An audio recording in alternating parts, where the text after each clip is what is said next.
কত বড় বুদ্ধার সাহস থাকে সিন্ধুক লই দিলে তুমি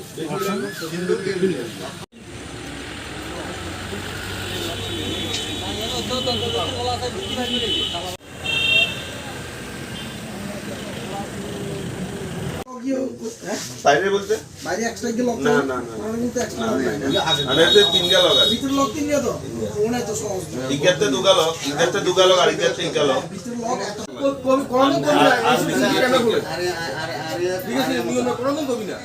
কিভাবে কি কি কি কি চুরি হয়েছে? চুরি হয়েছে তো সিন্ধুক চুরি হয়েছে, সিন্ধুকের মধ্যে জিনিস আছে। দোকানের মালিক আপনি? আপনি দোকানের মালিক? অনুমানিক কত টাকা ক্ষতি হয়েছে? সিন্ধুক সহ লাখ দেড় লাখ টাকা সিন্ধুক সহ। এটা জুয়েলারি দোকান, পুলিশ কি করেছে? ইনভেস্টিগেশন করবো। বাজারে তো পুলিশ ডিউটি সবসময় থাকে, কিভাবে এটা আগে কালকে কি আসিল না, কালকে তো পুলিশে বললো যে আসিল না, কালকে তোরা দুইতে আসলো, ব্যস্ত আসিল, আগুন টাগুন লাগছে কোনখানে ইটা করলো, বাকিটা তারা জানে।